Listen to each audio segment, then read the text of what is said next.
जिस प्रकार माता लक्ष्मी जी धन की अधिष्ठात्री देवी मानी गई हैं, ठीक उसी प्रकार से ज्योतिष में शुक्र को धन के अधिष्ठाता अर्थात धन कुबेर की संज्ञा दी जाती है। अर्थात यही वीनस जब स्ट्रांग हो जाए, मजबूत हो जाए हमारे जन्म कुंडली में या फिर इस गोचर में, तब तब समझिए कोई धन की बड़ी आगमन की स्थिति बनती है, या फिर यही हमारे जीवन में सभी प्रकार की खुशियों को प्रदान कराने वाला एक ग्रह बनता है। देखा जाए तो तुला राशि के अपने ही राशि के स्वामी बनते हैं शुक्रदेव, और शुक्र स्वयं इनके मूल त्रिकोण राशि ही तुला राशि है, और इसलिए सबसे ज्यादा जो पॉजिटिव रिजल्ट निकल के आता है वो तुला राशि के लिए ही निकल के आता है। डेट होगा 18 सितंबर से लेकर के 13 अक्टूबर तक, जहां पर शुक्र स्वयं तुला राशि पर अर्थात मूल त्रिकोण राशि पर उपलब्ध रहेंगे। इस समय पर जो पॉजिटिव घटना घटेगी इस बात को समझते हैं। शुक्र ही हमारा प्यार है, हमारा पैसा है, और यही शुक्र हमें प्रमोशन तक पहुंचा सकता है। कैसे और क्यों ये घटना घटित होगी, आज इसी बात को हम और आप मिलकर के समझने जा रहे हैं। ध्यान दीजिएगा, शुक्र अपने ही राशि पर उपलब्ध हैं, तुला राशि पर। अभी ये 12वें घर पर थे अर्थात केतु के संग में थे, और साथ ही साथ ये नीच अवस्था में थे, जिसके कारण से खर्चों की अधिकता और कई प्रकार से हमने परेशानियों को भी हो सकता है हमने आत्मसात किया होगा। अब इस समय पर शुक्र जब अपने मूल त्रिकोण राशि तुला पर स्थित होंगे, सबसे शुभ प्रभाव आएगा आर्थिक वृद्धि के रूप में। शुक्र स्वयं घर पर अपने ही घर पर रहेंगे तो आर्थिक प्रगति यहां पर हो सकती है, कोई धन संबंधी लाभ यहां पर निकल करके सामने आता है। शुक्र जब अपने स्वयं के घर पर होंगे, हमारे स्वास्थ्य, क्योंकि शरीर का भाव है और शुक्र के अंदर सौंदर्य है, अर्थात इस समय पर हमारे स्वास्थ्य बहुत अच्छे रहेंगे, हम इस समय पर सजे संवरे रहेंगे, अपने आप को एक नए आकर्षण से युक्त बनाने का प्रयास करते हैं। तो ये शुक्र हमारा ज्यादा मजबूती से युक्त होकर हमें प्रभाव देता है, क्योंकि इसी शुक्र के पास एक ऐसा योग है जहां पर ये उपलब्ध होते हैं, जहां पर ये मौजूद होते हैं, वो स्थान हमारे आनंद का होता है। अर्थात ये समय कैसा रहेगा जहां जहां पर हम आनंद से युक्त होकर अपना जीवन यापन करते हैं। अपने दाम्पत्य जीवन में भी एक प्रसन्नता और शुभ वातावरण को कायम करना इस शुक्र का प्रथम प्रभाव हो गया। यदि आप वाहन खरीदना चाहते हैं, यदि कोई लग्जरी लाइफ या लग्जरी कुछ खरीदना चाहते हैं अपने घर के लिए या फिर अपने ऑफिस के लिए, तो ये एक अच्छा संयोग रहेगा कि शुक्र अच्छे पोजीशन पर उपलब्ध है। शुक्र का ही संबंध होता है एक अपने विलासिता से परिपूर्ण निवास स्थान का। तो किसका ध्यान नहीं होता, किसका मन नहीं होता एक अच्छा घर हमारा हो। अर्थात ये शुक्र का गोचर एक अच्छे घर की ओर भी आपको आकर्षित कर सकता है, अर्थात वहां पर आप मौजूद हो सकते हैं।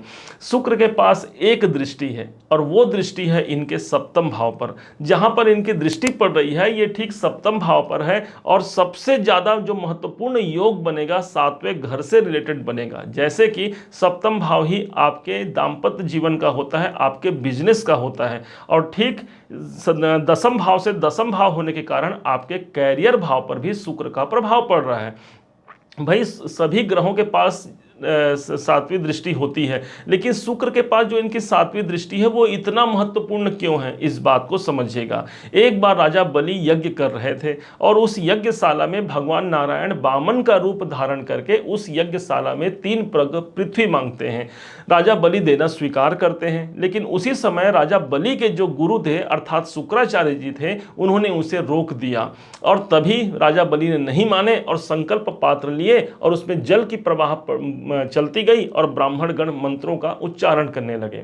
तभी ये शुक्राचार्य जी ने अपने आंख उस पात्र पर लगा दिया, जिससे उसकी धारा प्रवाह रुक जाए और यह संकल्प खंडित हो जाए। तभी भगवान नारायण ने एक सुई का नोक लिया और उनकी आंखों में चुभा दिया, जिसके माध्यम से इनके एक आंख नहीं रहे। शुक्राचार्य जी ने कहा कि हे प्रभु, मेरा एक आंख नहीं रहा, अब मैं क्या करूंगा। तभी भगवान नारायण ने इन्हें वरदान दिया कि तुम ज्योतिष शास्त्र के सबसे महान ग्रह माने जाओगे, तुम्हारे पास ही आगे चल के मृत संजीवनी विद्या की प्राप्ति होगी महादेव के द्वारा। और तभी से इनकी 7वीं दृष्टि अर्थात इनकी दृष्टि जहां पड़ेगी वो स्थान सदैव पवित्र हो जाएगा, ऐसा भगवान नारायण ने इन शुक्राचार्य को वरदान दिया। अब यही गोचर के दौरान जब सप्तम भाव पर रहेंगे अर्थात दाम्पत्य जीवन में एक मधुरता कायम होती है, पति पत्नी के मध्य एक सही संबंध कायम हो पाता है। यदि किसी कारण से दाम्पत्य जीवन में अस्थिरता है, आप दाम्पत्य जीवन से परेशान हैं, तो शुक्र यहां पर स्वयं अपने ही राशि पर है, अर्थात 7 नंबर की जो राशि है वो बैलेंस करने की राशि है। इस समय पर उस दाम्पत्य जीवन में यदि परेशानी है तो उसे बैलेंस कर पाते हैं, अर्थात उससे भी बाहर निकलना आप चाहते हैं तो ये गोचर एक महत्वपूर्ण गोचर होता है। अन्यथा विवाह के दृष्टिकोण से एक महत्वपूर्ण गोचर होगा, खुशहाली के जीवन से एक महत्वपूर्ण गोचर होगा। चूंकि कैरियर से कैरियर भाव है और यहां पर सूर्य की दृष्टि है, सप्तम भाव आपका बिजनेस है, आपका व्यापार है, तो व्यापार में भी इस समय पर धन की प्राप्ति होती है, क्योंकि धन का दूसरा नाम वीनस होता है, धन का दूसरा नाम शुक्र होता है। इस समय पर मित्रों से हमको सहयोग मिल पाता है, अपने जो मित्रगण हैं उनके संग भी हम इस समय पर समय अपना व्यतीत कर पाते हैं, जिससे ये शुक्र और अधिक मजबूती से आपको परिणाम देता है। अब ठीक एक स्थान ऐसा है जिस घर के मालिक भी शुक्राचार्य हैं, और वो है आपके अष्टम भाव। अष्टम भाव को कहा गया है ये रुकावट का स्थान है, बाधाओं का स्थान है। अब इसके स्वामी चले गए हैं आपके अपने लगन पर। ध्यान दीजिएगा, ज्योतिष में यदि कोई ग्रह लगन, पंचम और नवम का स्वामी हो और उसके पास यदि 6, 8, 12 घरों का स्वामित्व हो तो उन्हें अष्टमत्व का या छठे भाव का या 12वें घर का दोष नहीं पड़ता। और उसी प्रकार से यहाँ पर शुक्र को भी अष्टमत्व का दोष नहीं पड़ेगा, अर्थात वो अपने पॉजिटिव रिजल्ट को खुल करके आपको प्रदान करेंगे। किसी कारण से यदि कार्य क्षेत्र में बाधाएं भी चल रही हैं, कोई प्रमोशन का योग नहीं बन रहा है, तो उस प्रमोशन के योग तक ये ले जाने के लिए सामर्थ्यता रखते हैं अपने अंदर शुक्राचार्य। कुल मिलाकर के शुक्र का यह गोचर बहुत अनुकूल होगा। सबसे बड़ी बात तो यह होती है कि यहाँ पर शुक्र जब उपस्थित रहेंगे तो मालव्य नाम का एक राजयोग बनाते हैं। पंच महापुरुष राजयोगों में सबसे अच्छा राजयोग माना गया है मालव्य राजयोग को, अर्थात सुख, वैभव, संपन्नता ये सब हमको प्राप्त होती है इस समय पर। लेकिन एक चीज और है, कैसे इस शुक्र को एनर्जिक बनाया जाए, कैसे इस शुक्र के लाभ को लिया जाए, इस बात को बड़े ध्यान से समझिएगा। जो घर की पत्नी होती है वो साक्षात शुक्र है, अर्थात घर की पत्नी को हमेशा प्रसन्न रखना, जीवन साथी को या जीवन संगिनी को प्रसन्न रखना। आप यदि स्त्री हैं तो ये कोशिश कीजिए कि आपके पतिदेव आपसे नाराज न रहें, और जिसके कारण से उनके मन में यदि प्रसन्नता आती है स्त्री को लेकर के, तो अर्थात उनका शुक्र स्ट्रांग हुआ, और उनका शुक्र जब स्ट्रांग होगा तो पैसे की वृद्धि होगी, वो राजा बनेंगे तो आप भी राजा की रानी ही कहलाएंगे।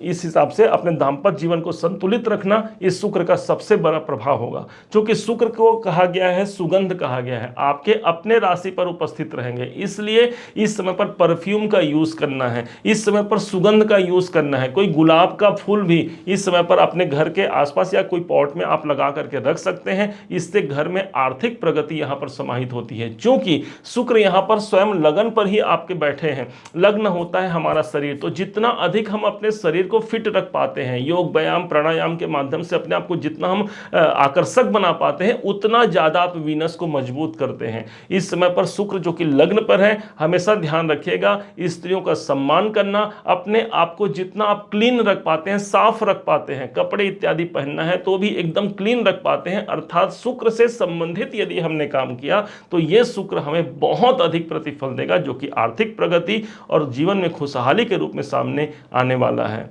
उम्मीद है आप सबने इसे समझा है, आप सबने इसे जाना है। यदि आपने इसे समझा है, जाना है, मेरे समझाने का प्रयास यदि आपको सार्थक लगा हो, मेरे समझाने का तरीका यदि आपको सार्थक लगा हो, तो हर बार की भांति इस बार भी अपना प्यार भरा लाइक और कमेंट करना कभी मत भूलिएगा। और हाँ, यदि अभी तक आपने चैनल को सब्सक्राइब नहीं किया है, सब्सक्राइब जरूर कीजिएगा।